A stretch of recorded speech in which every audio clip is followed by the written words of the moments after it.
በስመ አብ ወወልድ ወመንፈስ ቅዱስ አሐዱ አምላክ። ተአምረ ኢየሱስ 132ኛ ተአምር። የመጀመሪያ ክፍል ስለ ተክለ ሃይማኖት ይቅርታው ቸርነቱ ለዘላለሙ በእውነት ለሁላችን ይደረግልንና ጌታችን አምላካችን መድኃኒታችን ኢየሱስ ክርስቶስ ያደረገው ተአምር ይህ ነው። በዚያን ዘመን በሐምሌ 6 ቀን እግዚአብሔር መንግስትን ከዛጉዌ ወገን የእስራኤል ወገን ለሚሆን ለይኩኖ አምላክ በመለሰ ዘመን የተክለ ሃይማኖት አባት ጸጋ ዘአብና እናቱ እግዚአብሔር ሞቱ። በዚህም ጊዜ ፍስሐ ጽዮን የተባለ አባታችን ተክለ ሃይማኖት አባት እናቱ ስለሞቱበት ጥልቅ ሐዘን ተሰማው። እንደዚህም እያዘነ ሲኖር ከዕለታት አንድ ቀን በመንፈቀ ሌሊት ጌታችን ኢየሱስ ክርስቶስ በሥጋ ከደቀ መዛሙርቱ ጋር እንደነበረበት ሁኔታ በቅዱስ ሚካኤል ክንፍ ላይ ሆኖ በመልከ መልካም ጎልማሳ ተመስሎ በራእይ ተገለጸለት።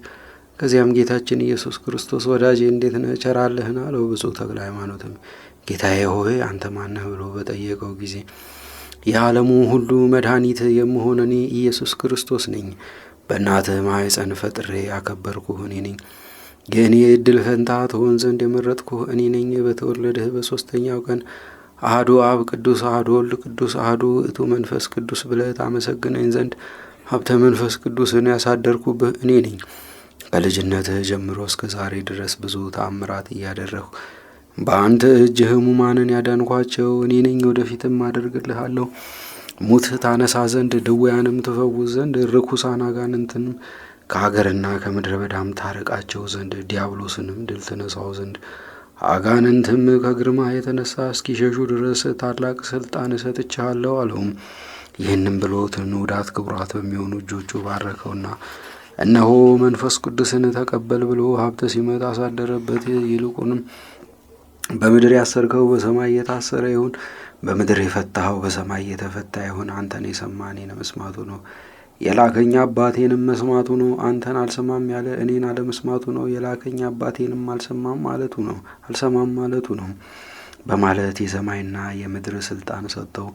ከዚያም ሰላሙን ሰጥቶት ከዓይኖቹ እስኪርቅ ድረስ ብፁዕ ተክለ ሃይማኖት እያየው በሚካኤል ክንፍ ላይ ሆኖ ወደ ሰማይ አረገ። ተክለ ሃይማኖትን በመሬት ላይ ሰግዶ እግዚአብሔርን እንዲህ እያለ አመሰገነ።